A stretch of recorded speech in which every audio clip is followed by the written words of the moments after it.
All right, welcome everyone into episode 5, the Nomar episode here on season 1 of Hooley Brothers podcast. Here for a weekend edition. How's it going, Mike? Not bad. Remote. There's no red walls this time. Yeah, a little bit of a different background from Mike on location. Anyway, but yeah, so again, here on the weekend, it's gonna be a little bit of a, I think, shorter edition. Last time we went pretty long on last week's show. We had a lot to recap with the championship games. But obviously, with the week in between the conference title games and the Super Bowl, kind of we'll have a little bit of time to preview the Super Bowl. Again, we'll meet early next week, and then probably the day before the game. So a lot of time to talk about that. Don't have much to add on it now, but I guess that's where we'll lead off. Is kind of in the NFL, starting with the Super Bowl. Again, we have that week away. I think. Again, I'm not sure how much. I haven't even checked how much the lines moved. I think it's still. Is it about like It's three three and right a half. now? It's three and a Three and half a right half now. I saw for someone Kansas City. someone in Vegas put 2.3 million to win two on Bucks plus 3.5. Okay. Yeah, because I think that it'd probably be closer to 4.5 or 5. I think that it being in Tampa does play somewhat of a role there. I think it would be maybe a point and a half, maybe 2 max higher. So I do think that is playing a bit of a role there. And it does make sense because again, Kansas City, it's been a weird year for them. I think we've talked about it before. They almost like lulled everyone to sleep. They did only lose one real game if you think about it, because they weren't really trying too hard week 17 with Henny at the helm there. So it was really just that Raiders game. But again, if it were any other quarterback on the other side, I would be hammering Kansas City. Like I'd be like, they're absolutely going to win this game. But just again, just something about Brady in these games, and obviously he's lost 3 before, so it's not like he's perfect once he gets to the Super Bowl. But I don't know, just can never really count him out. Yeah, and even just line wise, that was the lineman they played last time, and they were able to Yeah, backdoor their way into a 3-point loss, and they covered their half. So you can definitely even right, see right. because they the Yeah, Chiefs dominated that first quarter. I think Tyreek Hill had like 209 receiving yards in the first quarter. that's So, right. Yeah, one of the so times he it's did that this year. yeah. So thinking just betting wise, that might be the call to throw on Tampa unless or buy buy to the other side of the field goal in Kansas City. Yeah, But just going back to the game, yeah, they kind of did the classic Patriots wake us up in the AFC title game, and they've kind right, of right. were a little hit the snooze button a couple times, like that Yeah, Falcon yeah, game they barely pulled out. They needed a penalty to get called back, and the best kicker in the league this year, Koo, to miss a field goal that was pretty makeable, yeah. especially for him. So they kind of got some lucky bounces and only really lost one game, but they kind of went into Adam Gase hyperdrive when the playoffs started, and I'm still feeling pretty confident in KC to get it out, no matter how great Tom Brady is. Yeah, and I think there's a couple things to look at there. I think first off, from a betting perspective, last week I know I wasn't sure how Tampa was going to do, so you can always break it the teaser there, break them closer to 9.5, 10 points. So it's always an option on that aspect. But yeah, as far as the game itself, I think really the key for Tampa is really going to be that front seven, because again we mentioned before Eric Fisher's going to miss this game, the left tackle for the Chiefs, so that's going to be a huge this offense is so hard to get, or Mahomes is just so hard to get to, and they have so many dynamic players on their offense that any sort of weakness you can take advantage of if you have to do it. So I think that's going to be the key. There's going to be guys like JPP coming off the edge, and Sue up front. Um, it's just really going to be even the linebackers, if they're able to use the blitz a little bit. I think that's going to be the key, is if you're able to take advantage of the one kind of lone deficiency maybe that's happening on the Chiefs offense right now. Yeah, and I think a lot of that's going to come down to Mahomes' foot because if Right.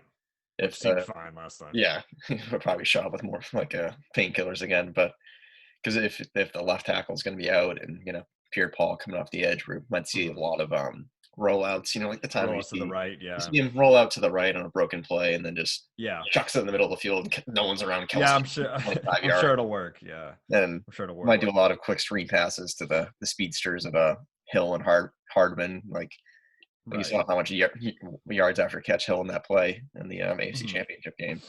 So Right. I'm guessing Reed and Bieniemy, who is going to be in KC again next year, are going to Yeah. drop some good game plan for this Bucks team, knowing that they're going to be missing Eric Fisher. Yeah. And I think another key too, the more I think about it, because if you're obviously, if you're going to be running with Kansas City, you have to keep them kind of low scoring, but at a certain point, you're going to have to put points on the board yourself. So I think a key is really going to be Antonio because again, he was out last week, and I think if you're facing the Kansas City defense, and we've mentioned it before, they kind of kick it into high gear once the playoffs start. Something I've been thinking about is, you know, the amount of weapons because you think back to Buffalo, yeah, they have Stephon Diggs, he's awesome, but Cole Beasley got hurt, and then they're kind of limited. So if you can just shut down Diggs, you're kind of able to kind of pick and choose for the defense. Same thing with Cleveland. OBJ obviously has been out since the latter half of the year there. So it's really just Jarvis, and you had Rashard Higgins who was able to have a pretty good game in the tight ends, but Tampa just has so many weapons. If you have Mike Evans going and Chris Godwin and Scotty Miller, and so if you get all those guys going at the same time, I think that's when you're going to be able to maybe take advantage of this defense, just because they can't stop all of them at the same time. So I think that's going to be a key, is if all these receivers can be healthy and effective in the game. Yeah, the Tampa Bay does have a lot of nice weapons. Even Cameron Brate, that'd be for Right? Yeah, and I know everyone exactly. The tied tight in, end they position. think Gronk, but Brate Yeah, has been the guy in the playoffs absolutely. for them. I know he had a big game. The Saints won and caught a touchdown against the Packers. Yeah. So, like I said, I do expect them to put up points because even we do talk about the Chiefs defense playing good in the playoffs, but they still end up Yeah. putting up mid-20s, 30 points in some of the games. I think it's going to Right. come down to the turnover battle. Like, can Matthew, Right. like I always talk about Sorensen, come in and make that one interception Yeah. on a ball that they might sail? Because I know like a lot of their game plan Yeah. might be, if it's single coverage, they might just throw it deep to Evans and Godwin or Miller because it works a majority of the time. But Yeah. you see that the turnovers can happen, and Matthew is a nice ball hawk back there. So Yeah. it's going Yeah. to come And down then to the key turnover at the end of the game. absolutely, and I think a lot of it, you have to look at it the other way too, because I know Tampa's secondary kind of got a little banged up the last game, so it's hard to be able to contain Tyreek Hill because again, he's someone that can get behind the defense. I think you're going to need a healthy Winfield for this game to be able to run with him. And then also we saw it last week. I mean, Travis Kelce did whatever he wanted, so I mean, I'm hoping that the Tampa linebacking core, I don't know if they can, run with him because again, that's something with tight ends a lot of the time. I think do you go linebacker, do you go safety? So I like to think a guy like Devin White could be up for the challenge. Again, I don't know how much he's going to be run versus pass game, but that's going to be the key because again, Kelsey did pretty much whatever he wanted last week. Yeah, I'm interested to see how Bowles has a game plan for the Yeah, Chiefs how he because draws it up. really worry he might just be like, we're going to stick to how you run our defense and do this and do Yeah. that, and then Hill's just going to do the Mhm. same exact thing. So I'm Right. kind of nervous that might happen again. Yeah. Might So yeah. throw So Hill receiving yards. right, exactly. That could be a good prop because again, we'll just have to see how healthy Tampa's secondary is. And a lot of this information that's going to come out over the next week or so. So just some early impressions there. We'll get into a bit more details as we go on. A couple other notes on the Super Bowl. They did come out with a uniform matchup, which I think we both agree. We like the matchup. The Tampa's choosing to wear the home whites. We see that a lot of times. It hasn't happened a lot recently because there's been a lot of ones and twos making the Super Bowl, but if you see that underdog, they've had again Tampa's had to wear their road whites, if you will, for the last 3 weeks. So they've The won thing three in that a row makes me in feel those. better, the thing that makes me feel better as a Chiefs fan, remember they had to wear the maroon jerseys against the Washington football team because Washington football team wore white at home. The And oh, that's right, that's right. so Yeah, that's I, right. So they didn't wear them 3 in a row. But anyway, the last two because the have been Chiefs able wore to do red that. last year, right? The Super Bowl, yeah, because they were the home team, so it flips every year.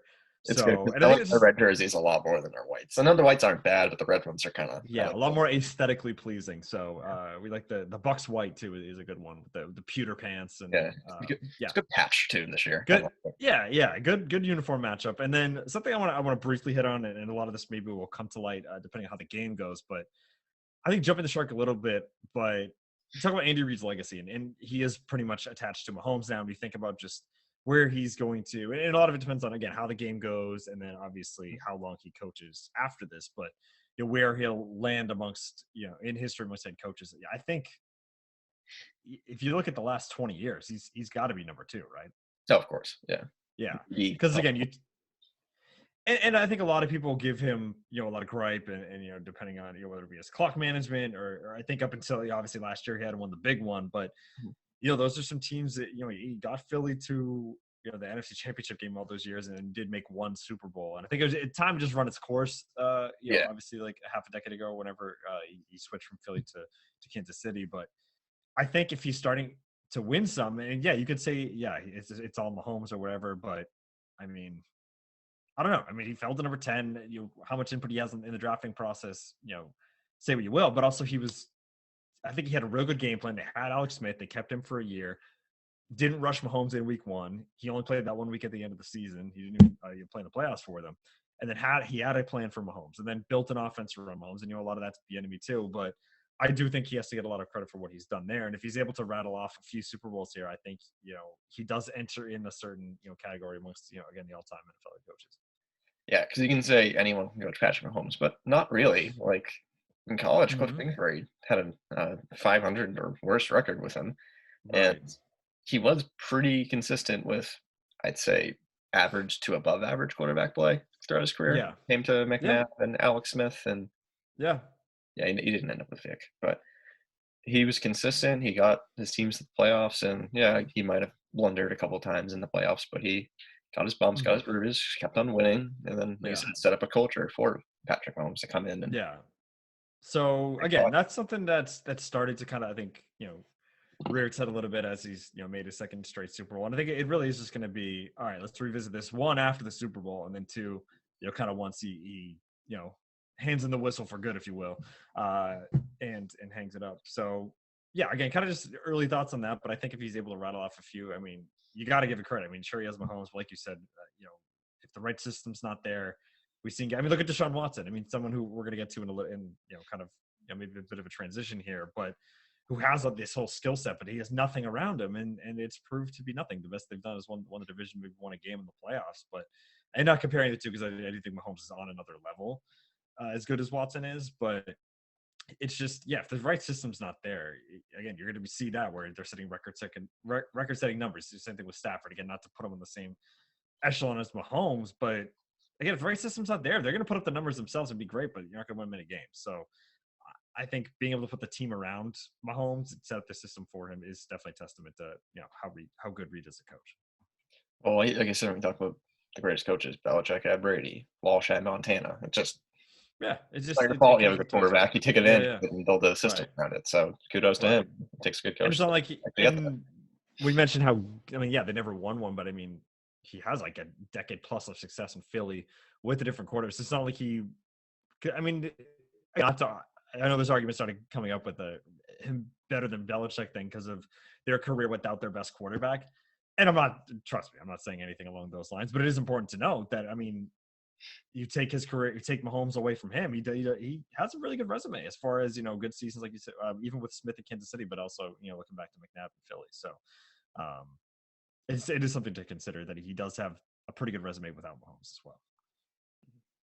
But kind of going off of that, I know I mentioned Watson and Stafford here. First, I want to just briefly hone in on what's going on in Houston with the Texans, and kind of a lot going on there. Right after about a day after our last episode here, the Texans were the last opening left, and they did make a hire. They hired David Culley, and again, a bit of an interesting hire. He's 65 years old. It is his first head coaching job, and some jokes going around on the internet because two of his most previous jobs, wide receivers coach in Baltimore this year, or passing game coordinator in Baltimore. Passing game coordinator this year with Baltimore, and as we all know, that's not really their strong suit. It's really a lot of Lamar on his feet, using the run game. And the job before that was the Kansas City wide receivers coach when they went, I think it was a whole year plus to no passing touchdowns to a tight end. It was all, or to wide receivers rather. It was all tight ends and backs. So again, not the best lead into that process. But that kind of opens up a whole thing, and they're actually bringing in. I think I saw Lovie Smith as the defensive coordinator as well. I think they might even get McCown on the staff. I know we talked about him a couple episodes ago, but the staff's kind of rounding out there. A bit of an interesting hire, and again, just a lot going on down there because now you're having this whole standoff with Deshaun Watson as there was the press conference and interviews with Cully and the staff yesterday. So again, very interesting situation down there because he's come out. I know it's kind of been rumored in the last week or so that he wants out and stuff, but he officially requested a trade from the organization, and they're all seems like they never heard any of it. Yeah, so starting back with the coaching hire, now that Yeah, I I've know I kind of went over the map there. looked into it a little bit, I do kind of like it, especially with everyone saying how that was like the least desirable job, and everyone's like, "Don't go to Houston, don't go to Houston." Right, exactly. If I anyone's going to do take it. appreciate the man that's he's 65 years old. He's probably been coaching for 40 years, getting his his attempt to coach, and Yeah, like he's very well absolutely. respected across the league. I do African American hires very nice too. Yeah, exactly. You do like to So see it's that. good to make sure like he's getting his chance. I mean, it might be too late. It might be a very short run in Houston just because of age and Right. whatever. But if he's well respected, I do kind of like it to kind of reset the culture. It seems like they're probably gonna have to hit the reset button on Yeah.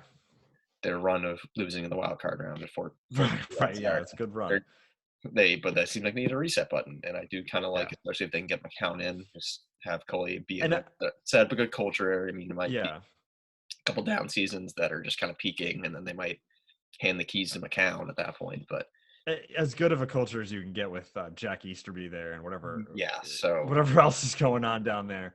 But I do think, and you bring up a good point. I think we both kind of mentioned it.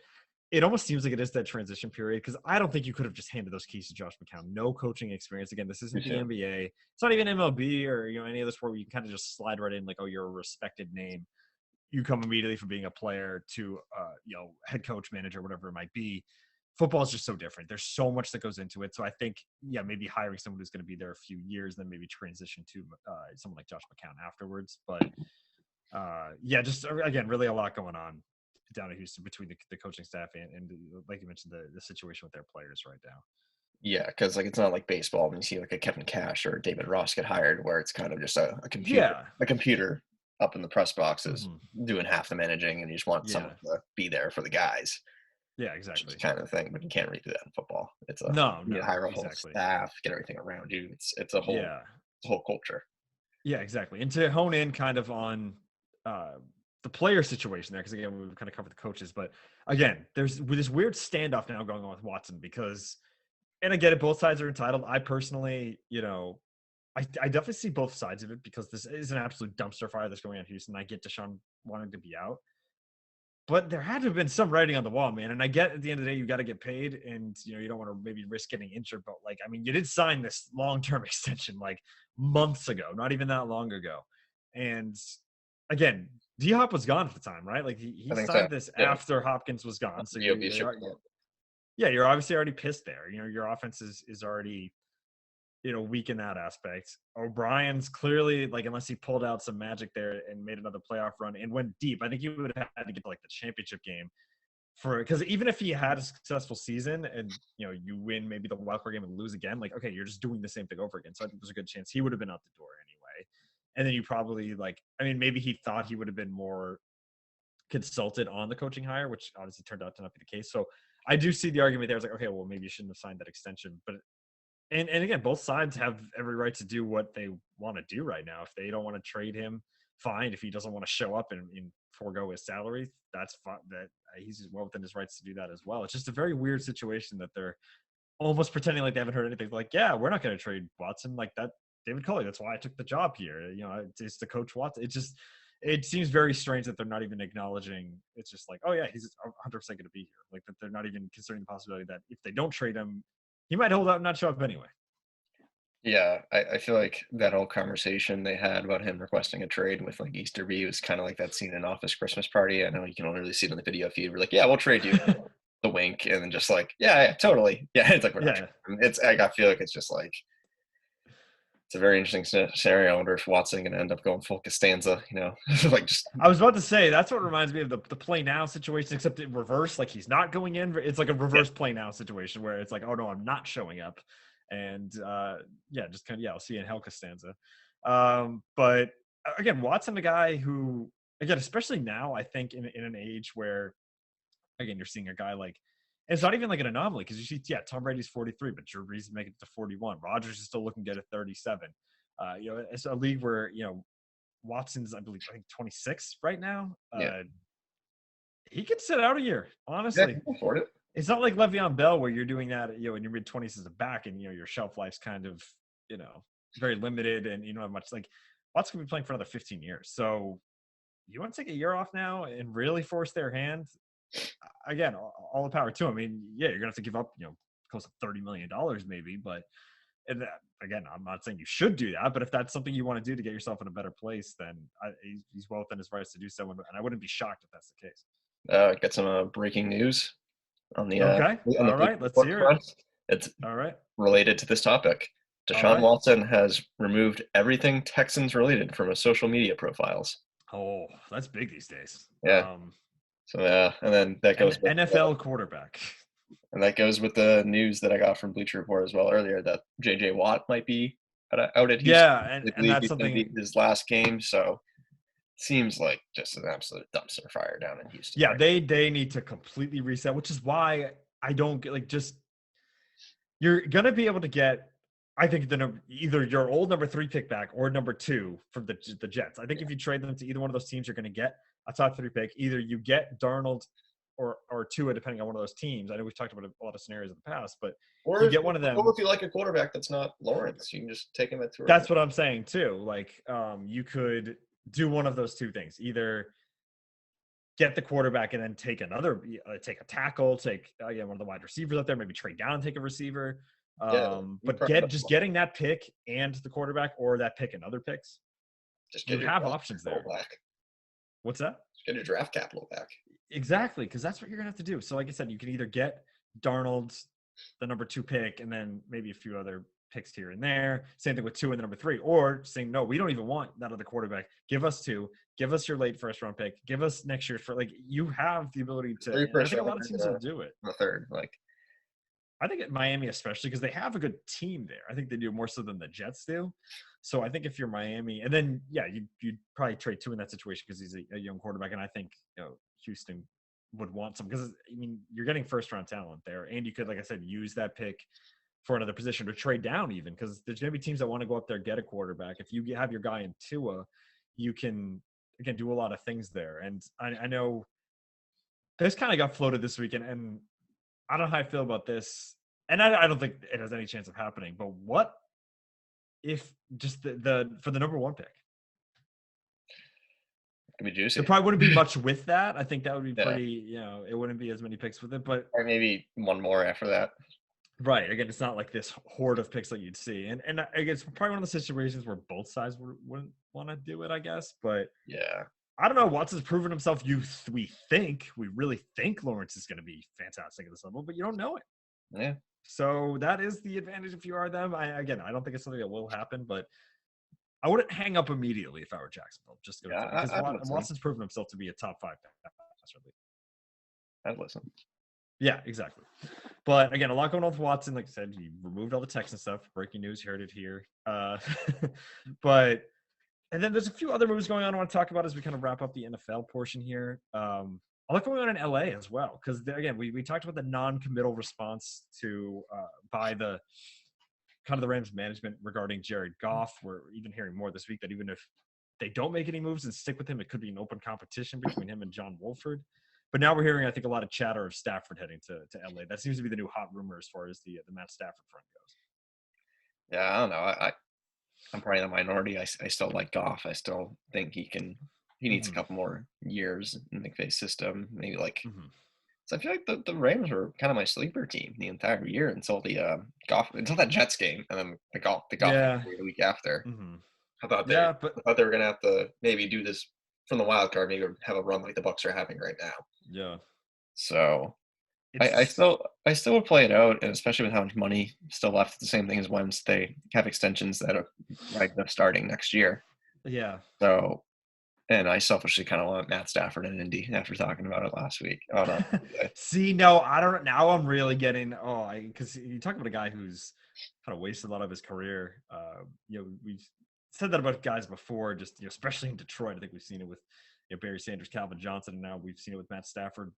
Putting him in that Rams offense, man. Like again, this isn't even necessarily a slight off. When I think of kind of like the average, maybe slightly above average quarterback in the NFL, my mind goes to Jared Goff, someone like Jared Goff. the So baseline.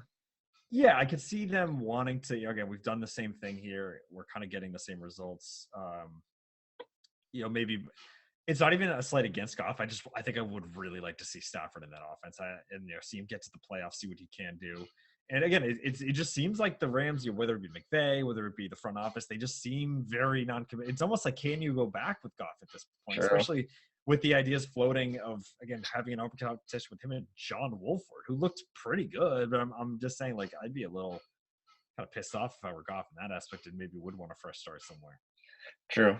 And even kind of just the same thing. Like I feel like they could run a very similar offense in Indy if Goff went there with the run game Yeah, of Jonathan Taylor and Hines, and there's some good weapons for him between Hilton.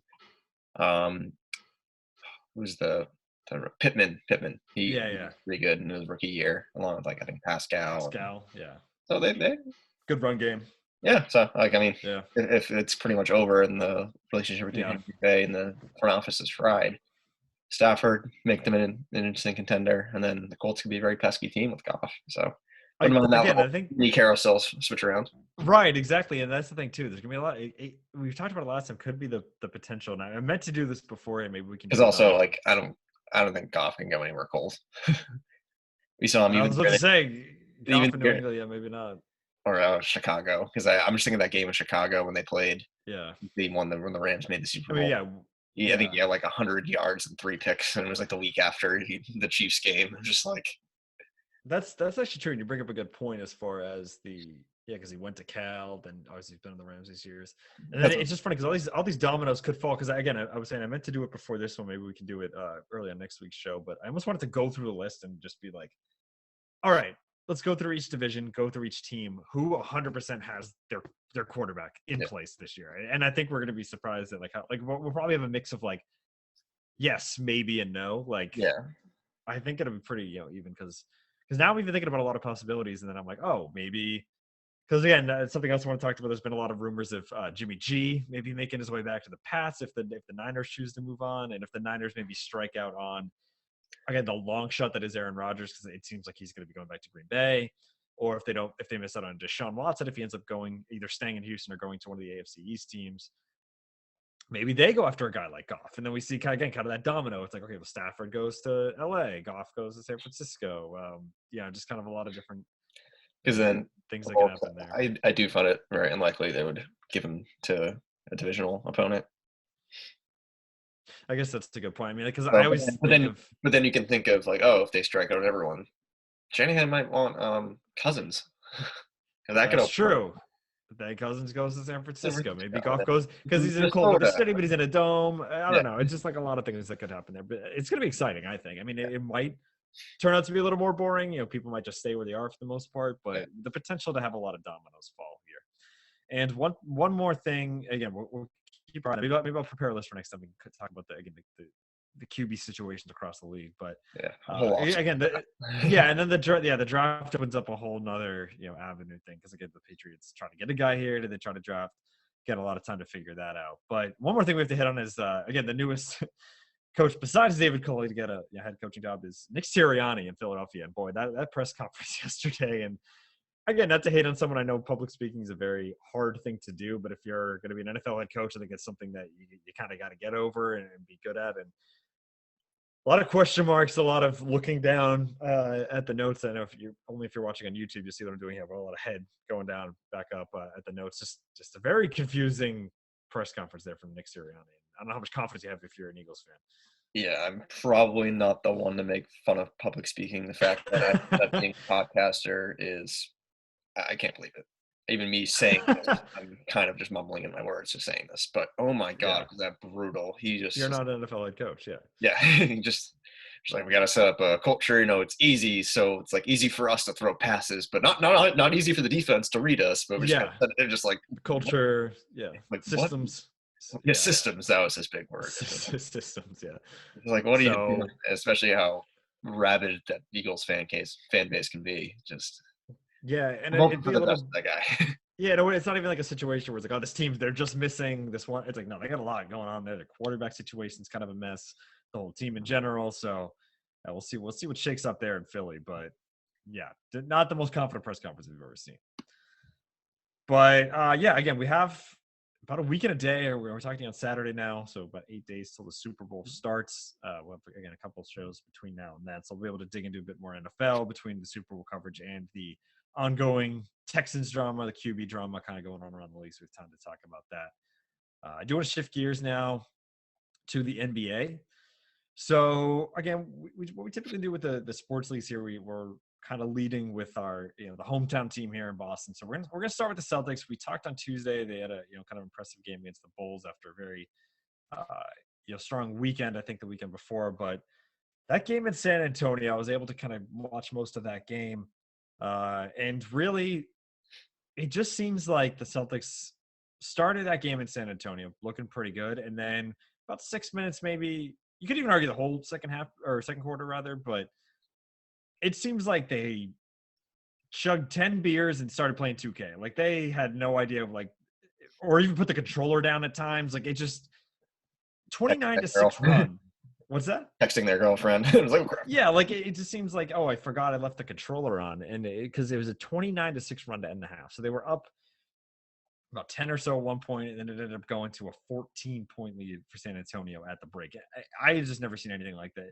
Especially there's two inbounds passes to end the half that they just passed it right to San Antonio. It literally looked like, again, a 2-year-old playing 2K. Like it was insane, and you just like you can't have those types of efforts here. And we've seen that from the Celtics in the past, just these long runs where they just it's like the quicksand. They can't get out of it, and the harder they fight, the deeper in they fall. It just seems like it never ends. Shout out Shane Falco. Right, exactly. But yeah, I go don't ahead, know. Mike. I feel like ever since they shout out to the '08 Celtics. I know they're the mythical legend around here. I feel like since they sweeped that Houston run like the first time ever, I feel like they just haven't won in San Antonio. Even when we were both good, when they were good and we were bad, and then now we're pretty good and they're like middling. Something Yeah, weird happens there. Like I don't I get don't know. It's just it's strange. And then again, they were able to. They came all the way back. They were up and down in the fourth quarter. They had a good. They had a really strong third. And again, I just have to go on a bit of a tangent here because again, the sports media around here they're very hard on Marcus Smart, and I agree he takes probably a little too many shots, more than he should. But let me just get to a few things down the stretch here. I think that because again, he obviously missed the three to end the game, or pretty much to end the game. I know there were foul shots at the end, with about point 0.2 left, but he took the shot in the corner to end the game. But I'm gonna go to a couple things here. One, Kemba Walker got absolutely pickpocketed the play beforehand, which set this up, changed the dynamic of the game completely. So I think he's somewhere you have to point the finger at with this game. Brad Stevens, one, it's weird because I'm going to criticize him for timeouts in two different ways. One, he let that whole 29-6 run happen in the first half. I don't think there was really a lot of intervention that happened there. And then two, he burns all his timeouts so that when this end of the game situation happens, we have to go on the fly. Kemba runs on the floor, pitches it to Tatum, who's completely draped. They have a hand in his face. And this is why, now to get to the specific Marcus Smart defense here, people, if you get the ball passed to you in the corner with like 1.5 seconds left in the game, what is the man supposed to do? take the shot. Everyone's like criticizing him for taking the shot. Tatum passed him the ball with like, what do you want to do? Hold on, let the game end? Because I feel like some people would have been happier with that. Or if he tried to pass it back to someone else and the clock expires. Like, he I had to think they take that wanted shot. Tatum to pass the ball to Brown instead, even though that would have like had to like. Then put it on Tatum. Like, They that's would have not had to, like, Smart's fault. I think he was like going one way and had to pass it to him because that's where momentum was. Like I think And he Brown, was wide open. And yeah, yeah, I get it. He's open for a reason. We're not going to let Brown was Tatum, sort of open, but he Walker. would have had to like shift this momentum and like kind of do a jump pass. I think.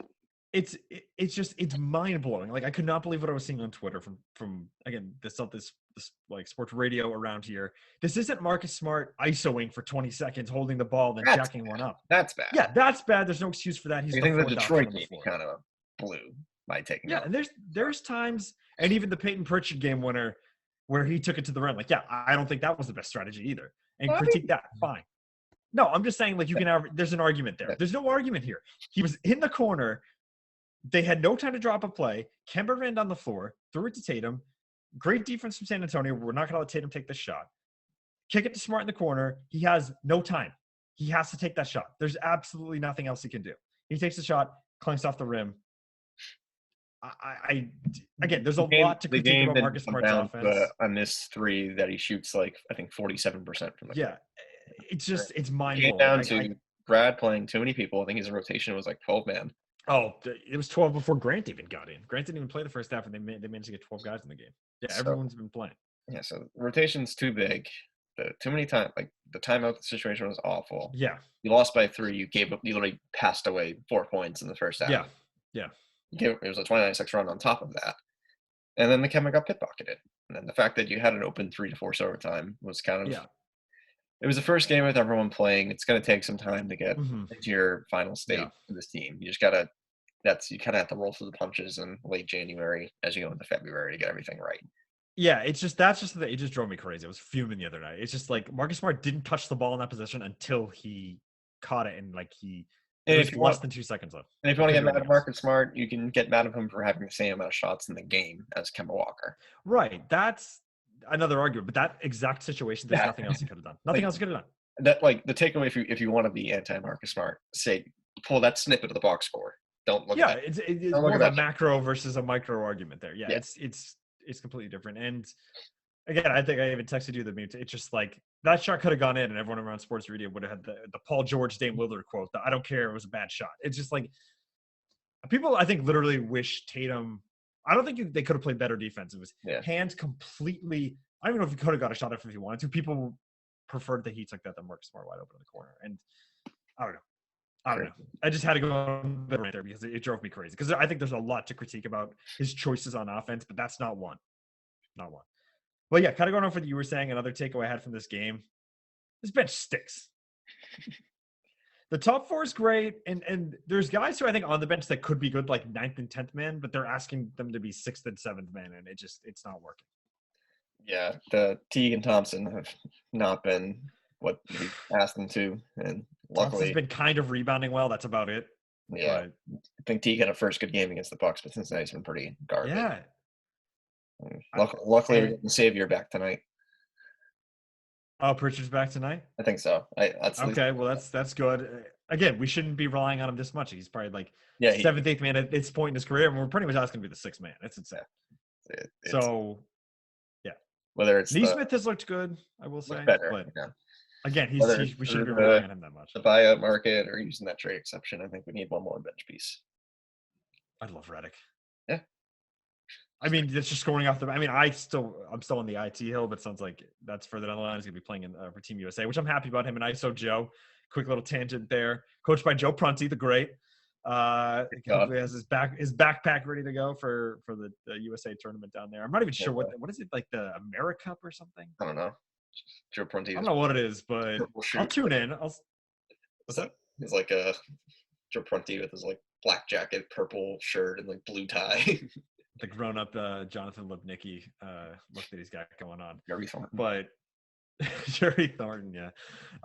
But yeah, IT and I still Joe would be a good thing to watch. See who else ends up on that roster. But yeah, I want if we can't get him, I think Redick off the bench is something I've wanted. I think a few years because that's all we're missing is shooting off the bench, and I love that. But going off a bit off the Celtics, kind of going a bit more around the league here. First one I have after Celtics is free Bradley Beal. This man, I talk about a guy I love in the Celtics. I don't think the money would ever work because you'd have to give up like Jaylen Brown, which I don't want to do. Yeah. But yeah, this man is giving everything he's got in Washington. He's putting up 40 points. That stat it was like trying Jennifer. He is trying Jennifer, to quote CJ McCollum, but he's probably, I think they've lost 10 straight since he scored, or in games that he scored 40. Yeah, like their one win the last like 15 games was him when he only scored 34 points. It's that's just a team that needs an absolute rebuild. They need to do something. You have him in Westbrook. Westbrook's been awful this year. I think I saw as a fantasy owner, I can tell you that. But I think I saw a stat that Westbrook has 189 points on 189 shots. Yeah, it was something like that the other day. Including twos and threes. It's including free throws that don't count as shots, but they count as points. That's horrible. Yeah, it's really bad. So I think you have to I think if you're Washington, you have to completely start over. It's really just those two. Besides that, it's kind of a young team.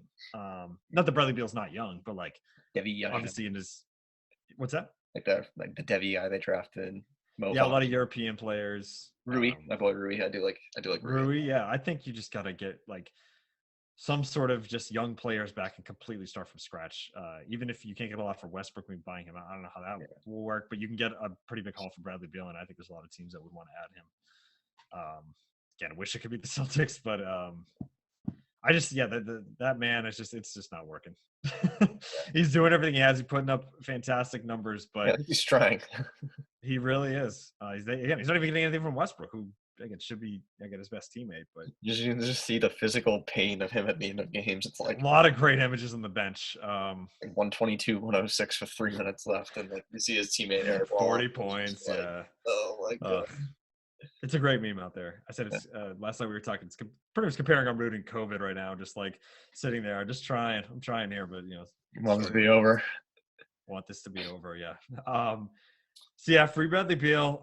Also, just kind of looking at the kind of a dichotomy here between the teams that are Mavs and Pelicans. I think probably more expectations with the Mavs, but even Pelicans with their young core, just both these teams looking absolutely awful to start.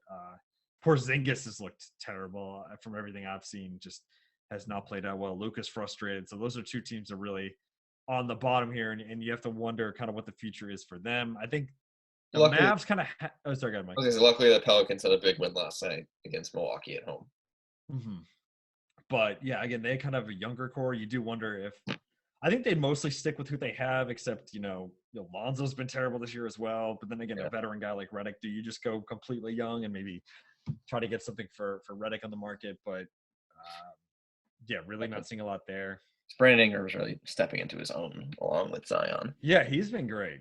So I think I would be kind of just more building around them and getting their timelines right. So I kind of would, if they're not going to make it this year, kind of trying to sell off some pieces to get it. Yeah, exactly. Like they already kind of did that with Drew, obviously, but I think you Mhm. got to keep it going. Like I said, I don't think you'll get quite the haul for Redick, but I mean, Yeah.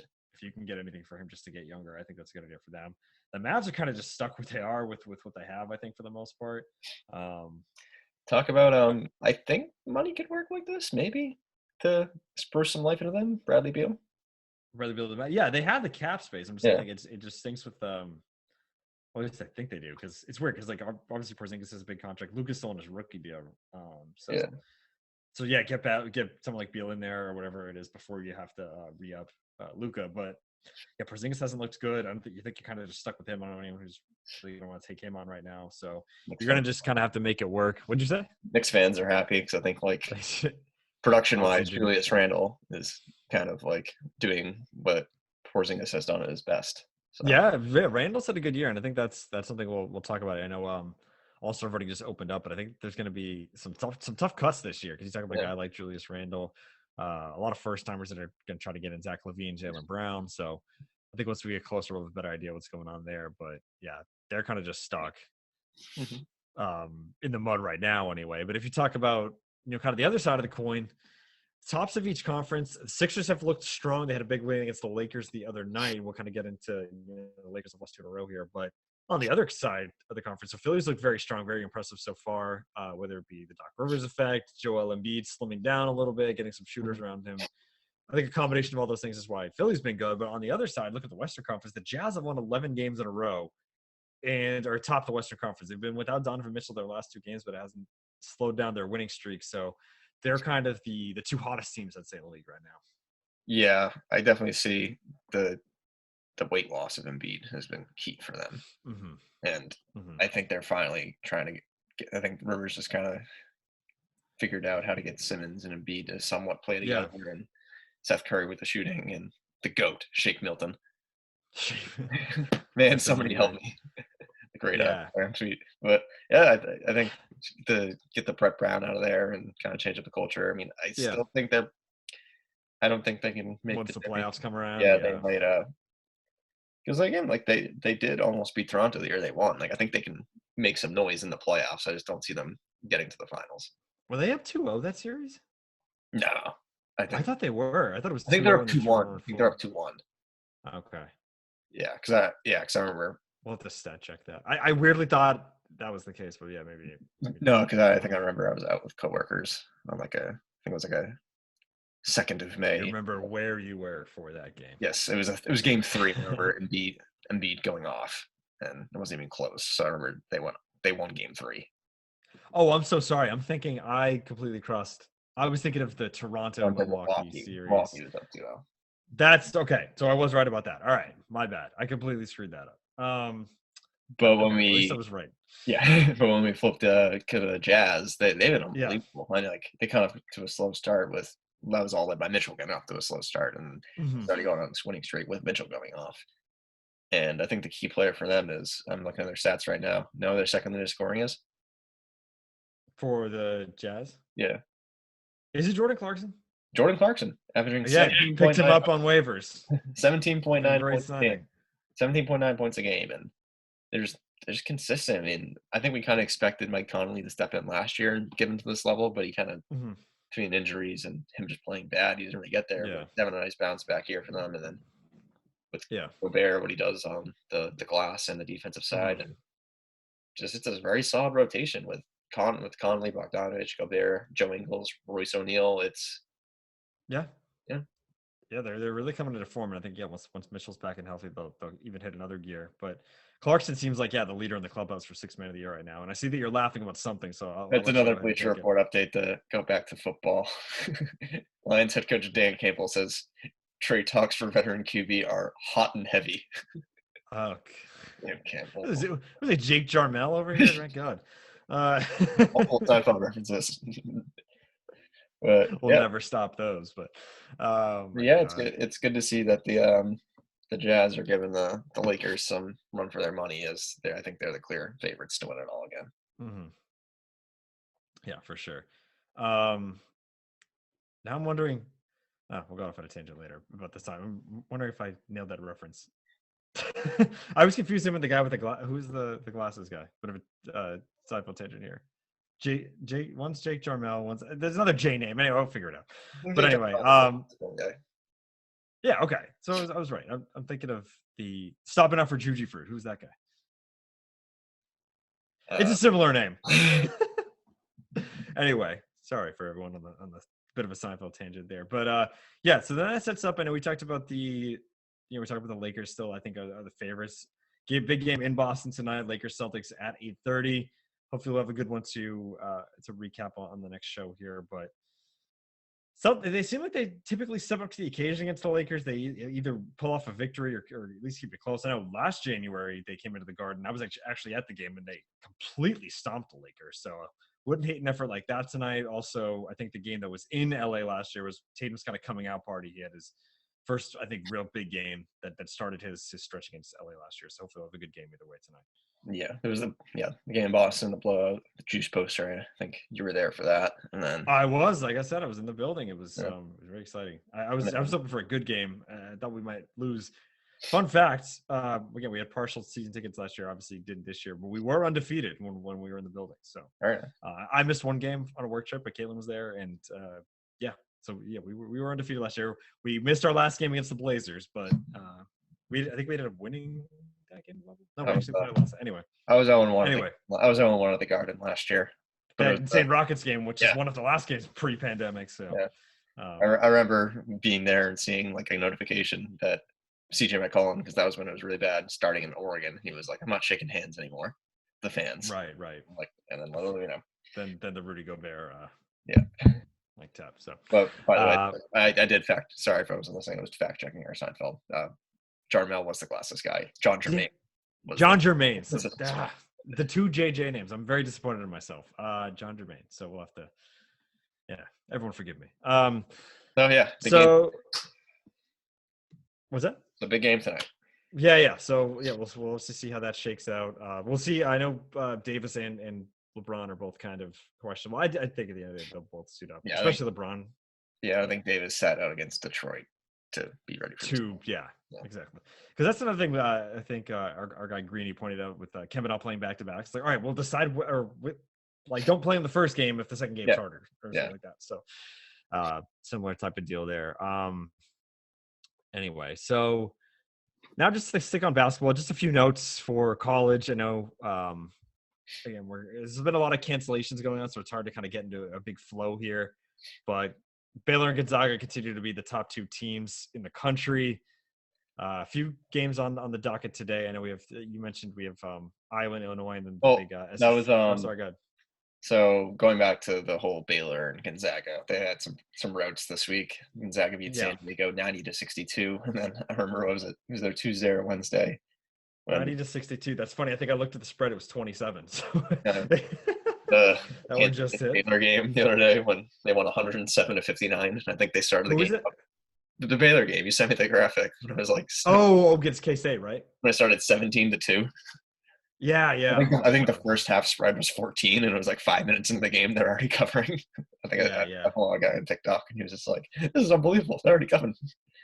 But they had some routes. The Iowa Illinois game was actually last night.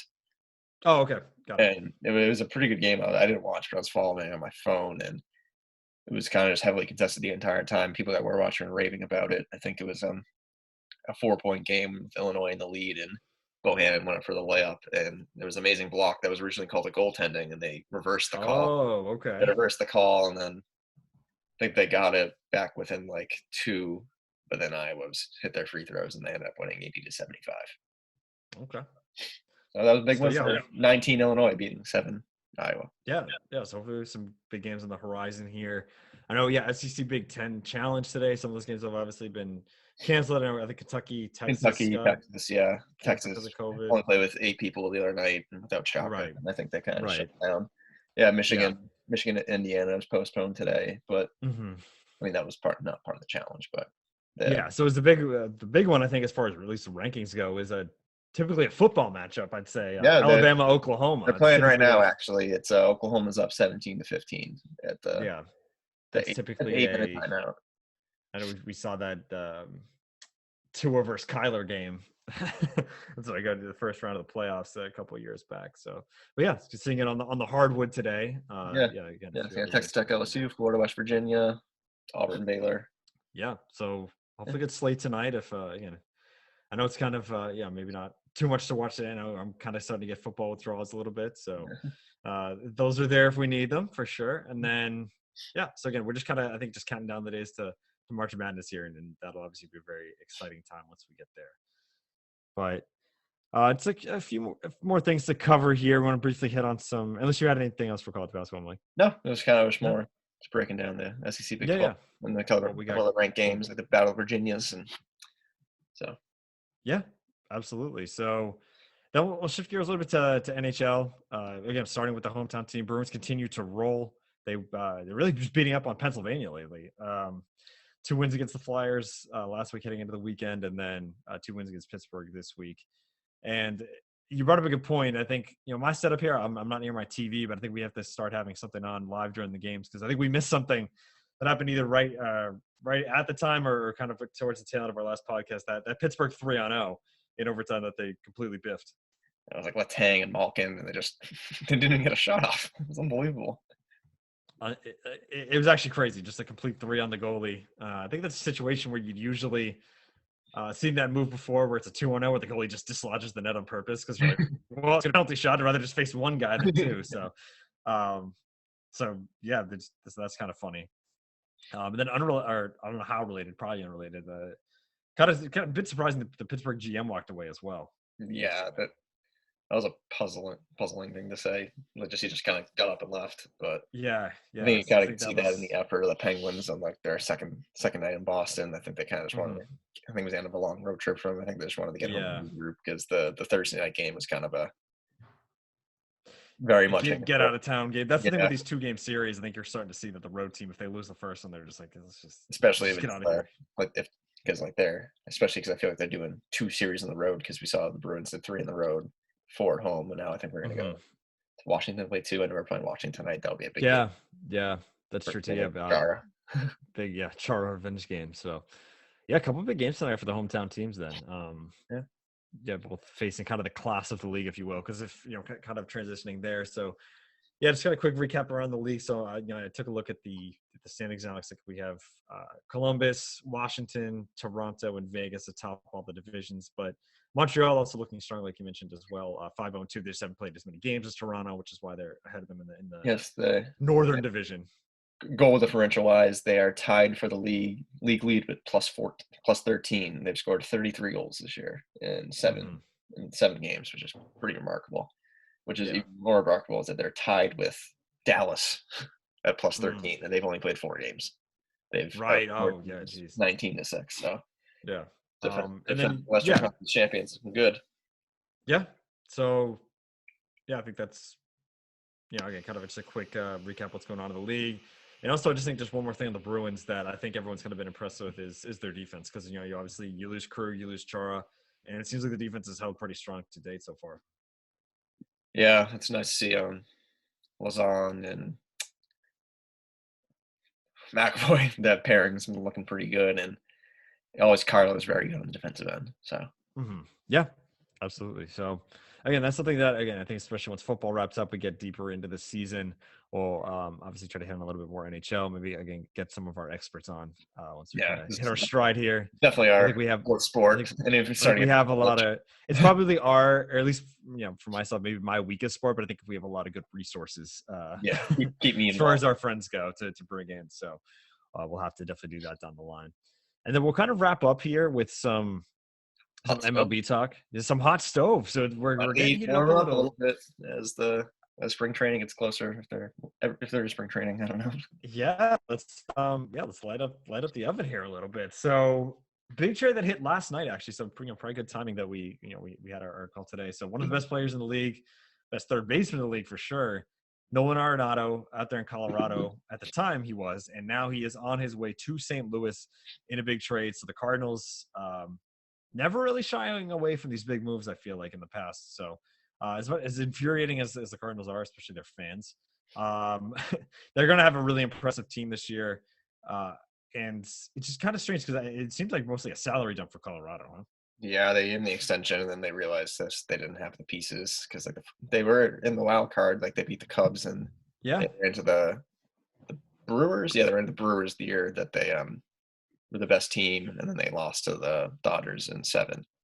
Mm-hmm. The year the Red Sox won. So like they had a good 2018, yeah. 2018 season, and then right before the 19 year, they gave him the big extension, and then we saw in the last 2 years the Rockies kind of get off the hot starts when Mm-hmm. the ball kind of flies out in April, and then Yeah. they kind of just always slow down when the summer hits.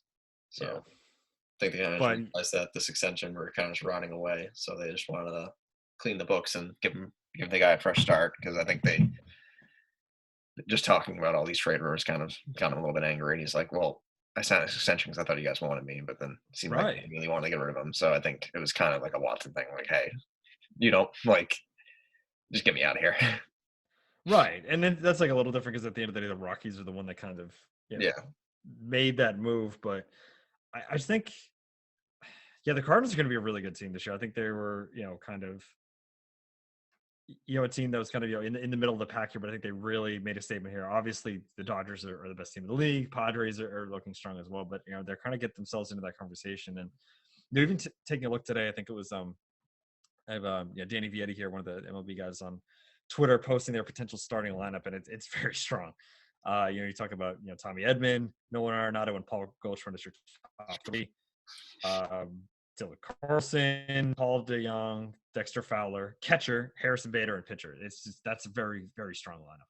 yeah. Harrison Bader never really has panned out, but he was a top prospect, so you never I know. think that's your 8 hitter. Yeah, Yeah, I was gonna say you never know. He could just come up and Tommy Edman. I'm a big Tommy Edman guy. He yeah, knows how to hit the ball in the right places, and then yeah, the pitching staff. I Jack Flaherty. I think he's nasty. yeah, yeah. That So, he went on at the end of the 2019 season. I think he had like I think it was like 12-0 with like a .6 ERA. mhm. Filth. And I'm a huge Goldschmidt guy. I think he's one of the most underrated players of the That's last why 15 years. I'm kind of so mad at this trade because I remember I know. I think it was maybe 2017. It was a wild card. I think it was the 2017 wild card game. It was the Diamondbacks and the Rockies, and it was like 10-9. Yeah, so it's Yeah, 2017 yeah, yeah, because I was watching that game and I'm like, wow, I think my two favorite players in the MLB right now are Paul Goldschmidt yeah, and Nolan Arenado. yeah, And then at that point, I was like, probably not going to get him right now, but if we get one of these two guys in a couple years, that'll be yeah. awesome. The guy I do want on the Red Sox though is the guy in right field, JD Martinez. I was like, okay, at least we got that. Well, we got him. Yeah. And obviously won Got us a one. World Series here. But yeah, But now I'm like, am I a Cardinals fan now? Like, I hate it because I don't know why. Just something about the team, the fans. Just I don't know. Just it's I been think an it's annoying. It's been an annoying franchise, but almost like the Packers. I weirdly didn't dislike them as much this year. Maybe I can come around to the Cardinals. A lot of those faces are gone. Even though we are talking about bringing back Yachty and Adam Wainwright, we're talking about maybe getting the band back together here. yeah, maybe Colton Wong. Like, I do I like Colton Wong. I'm like Firebird, great.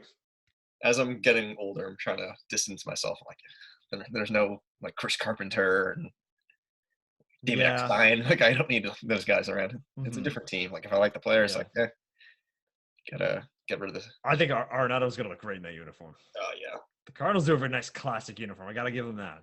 Those home ones with home the ones. bat and the bird. Like, Yeah, the road ones are fine, but the home whites are so good. I don't know. I was daydreaming about somehow getting Aaron out here, but Yeah, I know.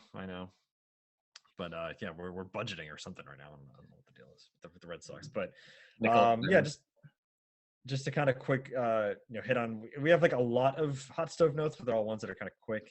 Yeah. Steven Matt's heading to the Jays, so they're kind of going all in. They kind of beefed up their lineup recently, and now trying to add some pitching as well. I this guy. I think they're going to be neck and neck with the Yankees for the AL East division title. Yeah, I think we talked about that last time. I think the Rays might fall off a little bit, especially Snell gone. Yeah, I mean, Um, just looking at their rotation isn't as good as you think. It's only Glasnow, Yarborough, Waka, Fleming, and Patino. And I mean, and they don't even use the yeah, I mean, their bullpen rotation. is still most of the guys with Curtis, Thompson, Fairbanks, Anderson, Castillo. But I'm pretty Yeah. sure Alvarado is a free agent. It's probably gonna walk right Okay. now. Yeah. And I mean, their lineup just still isn't like Lau. Like, is Rosarena gonna be the same? Meadows had a Oh, I down hope so. year. I love I know. Rosarena. Like, I don't know. I feel like they might kind of fall back down to earth, especially Yeah. after the way they lost that World Series. Like, I think that might have been some career years for some of the guys, and they don't hit for average at all. No, and plus Rosarena is a guy that it's again I don't know what his current situation is, but it's almost like okay, he's either gonna come back down to earth and not be good, or he's gonna be really good and then they're gonna trade him because Yeah, like that's how Tampa does it. So, um, but and yeah, so I do hope the Jays are the class of the division, obviously. yeah, 'Cause, because I mean they have the bats, and even like with this trade, they've kind of like bandaged like a very like there's it's kind of like who's the ace situation, but between uh, Rue, Matz, Stripling, Robbie Ray, and Nate Pearson, watch out for him. He's going to be a very like their top pitching prospect. I think Kirby the Yates at that back end of that bullpen. I mean, their middle reliever. I don't really know the Tyler Chatwood, but the Red Sox have a worse version of the who's the ace rotation. We're back to the Wade Miley days. yeah, Hopefully Eddie can take a jump here to talk yeah, about the Red Sox. Uvalde, Garrett Richards, again a few guys at the back in there. But anyway, yeah, since I don't think it's gonna be the Red Sox, I hope that the Jays can at least edge yeah, out the Yankees there as far as the class of the AL East. A few other notes here: World Series champion Jock Peterson heads to the Cubs. Obviously, they've kind of had a lot going out, so have some talent going into that yeah. outfield. It's with letting Schwarber walk. I feel like it might be it's a good time, and I Mhm. think he's going to fit in very well there. I feel like he's a very Yeah, likable guy in the clubhouse, and I think him and Ross will probably get along pretty well. And who knows if he can step in and be a very consistent bat. I know like Schwarber is a very very low average guy and just have the power. right. I think Pitching Peterson's power, yeah. kind of like a little bit better at that if they can step in and then if they get Brian and Rizzo to bounce back, they could have one last little run at this. But if they end up shipping Bryant out and letting people walk, might be the jock show in Chicago. Yeah, I'm yeah. happy he did So his ring in LA, and I'm happy to see. maybe more of a full time Yeah, I'm spot happy in he's going to get Chicago. his full-time gig. Yeah, yeah. There's a few other moves to note. Freddie Galvis to the O's. Probably nothing too exciting there.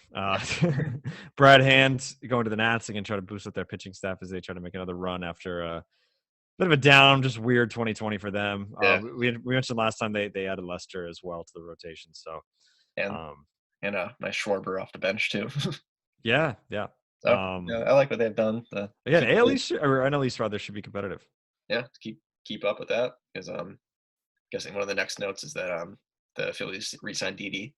Yep, that's actually the next one I had here is Didi going back to the Phillies there, 2 years, and then kind of just what was it? I think 2 years, 28 million. That's not a bad deal for either side, really. And then kind of just wrapping up, we have a Profar back with the Padres. Obviously, before we even started the podcast, the Padres made some big moves to add Darvish and Blake Snell. So Padres really going all in here, making a run. They have the young Got to talent. keep up with the Dodgers. So Yeah, you have a mix of young talent and some veterans on the squad there. Obviously, with you have a guy like Hosmer to pair with guys like Tatis, and really just hey, Machado even as well on the older side there. So kind of a good mix, and I think they're just in win now mode.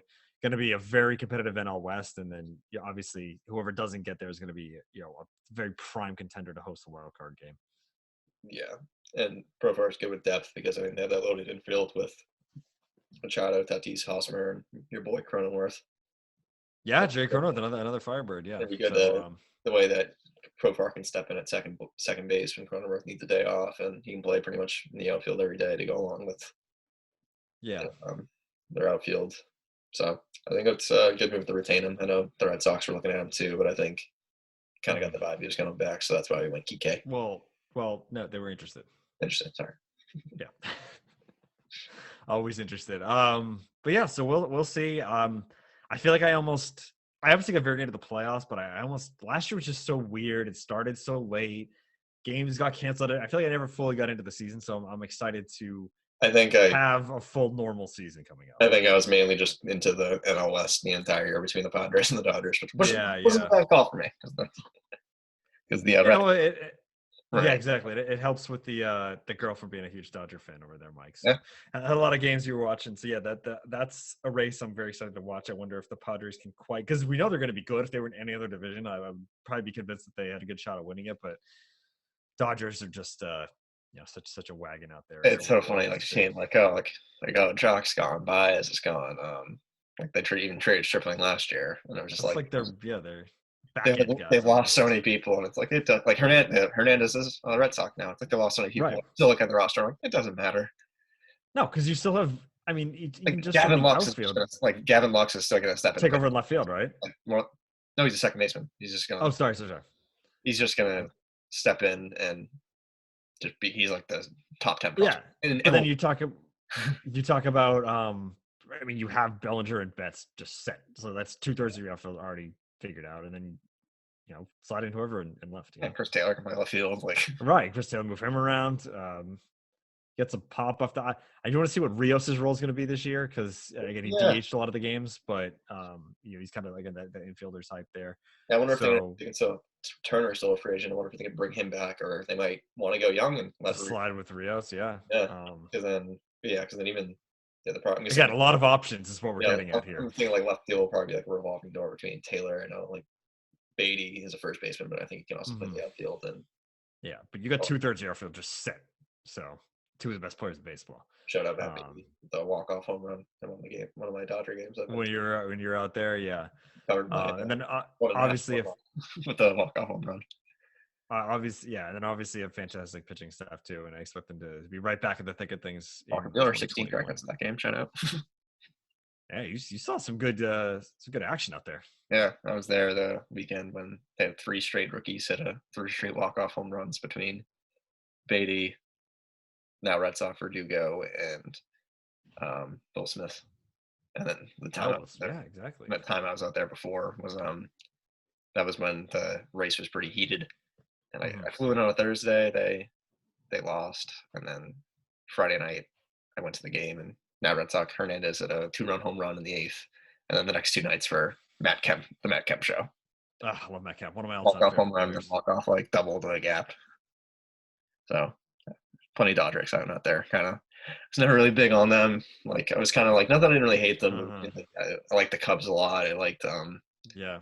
it's kind of just a lot of like rooting for other teams, like between the Cubs and the Mets, like in like the early college years, like kind of rooting for other teams instead of them. But now just like seeing how much of the wagon they are, and the girlfriend and Mookie, just kind of got really Yeah, I've said this before. I hope they win like 10 just to show and Mookie's an integral role in all of them, just to show the Red Sox how stupid that trade was. not how painful it is watching. I know I want the pain. I just it's worth it. It's worth it to just be like, look, you idiots. This guy. Ugh. Anyway, but yeah, again, looking forward to baseball for some reason for the Red. But we'll watch the whole league. We won't just focus in on whatever the Red Sox put out. I do think they'll be better than last year, but we'll see. But yeah, I think that's all we had for today. Didn't know if you had anything else, Mike. No, just hope everyone enjoys their weekend.